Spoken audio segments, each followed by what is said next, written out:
Fox 7 Focus. A question of what happens next. In this week's Fox 7 Focus, we sat down with Austin ISD Superintendent over the district's consolidation plan. Take a look. I want to welcome in Austin ISD Superintendent Matias Segura. Matias, thank you so much for joining us. Obviously, over the past few weeks, we've discussed your consolidation plan in the face of a $20 million shortfall. So how did we end up here? Yeah, there are several things that we have been navigating over the last many years. I would point to declining enrollment. I would point to the ever-increasing cost of education. I think those things, coupled with just the sheer fact that our schools need additional resources to meet the needs of our students, and all of that pressure has got us to a point where we need to make some difficult decisions if we're going to move forward as a school district together. You guys have talked about consolidating, closing 13 schools, I believe 11 of those elementary schools. Do you foresee all 13 of those schools actually closing? We put together a comprehensive plan that aims to address several things all at one time, right? We want to address feeder patterns. We want to address consolidations and inefficiencies in the system. We want to be responsive to the turnaround plans. We want to stabilize programming for our dual language wall-to-wall programs.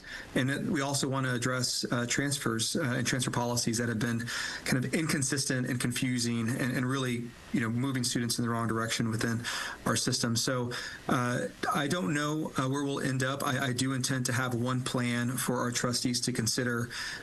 Obviously, we're in a point right now where we're refining, we're making adjustments and drafts, but I do expect to take forward a plan that includes many of these, if not all of them. But again, I'm taking feedback and making adjustments. It's too early to tell until the trustees actually take the vote. We've talked to dozens of parents, obviously, about this, some of them from, an elementary school, Becker Elementary, that's involved in this. And the first question they asked me was, do you know why we were chosen? So I ask you that question. How were these schools chosen? How did you go about figuring out which ones could be closed?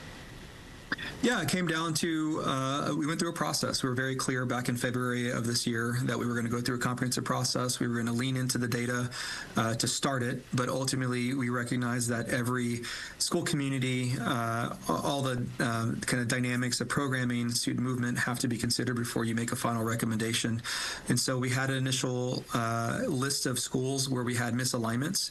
In some cases there was over-enrollment, some cases under-enrollment, some cases it was, where a program, had not been serving the intended purpose as originally kind of envisioned years back. And so all of that ultimately came down to an overall plan. And so it was thoughtful. It was responsive to the goals and the kind of values we have as an organization. So I would say that many things kind of led to this final recommendation. When it comes to Becker, what I would say is as a system we want to make sure that our wall-to-wall dual language programs are accessible to those emergent bilingual students. And right now we know that that's not the case. And so for us long term, we really wanted to move the programs to create that stability and also add more seats. At the end of the day, with these moves, we'll be able to add 600 new seats in these programs and really ensure that they're viable for years to come, because they are fantastic. And we know that our community does love them. But the reality is that the numbers of emerging bilingual students accessing these programs has gone year over year. Employees at these 13 schools. Yeah, so I've been very clear.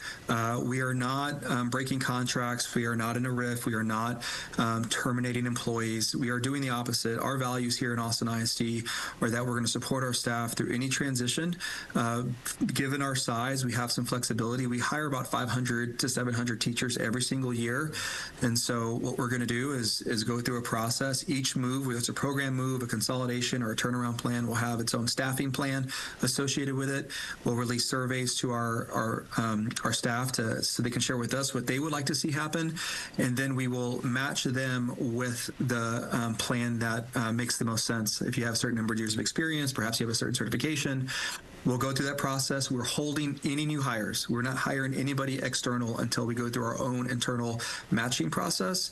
And ultimately, by the time we get to April, when we go open and all hiring, everybody who wants to stay in Austin ISD will have been able to find a home. That's my commitment. It's reflected in our documents, and that's what we're going to do moving forward.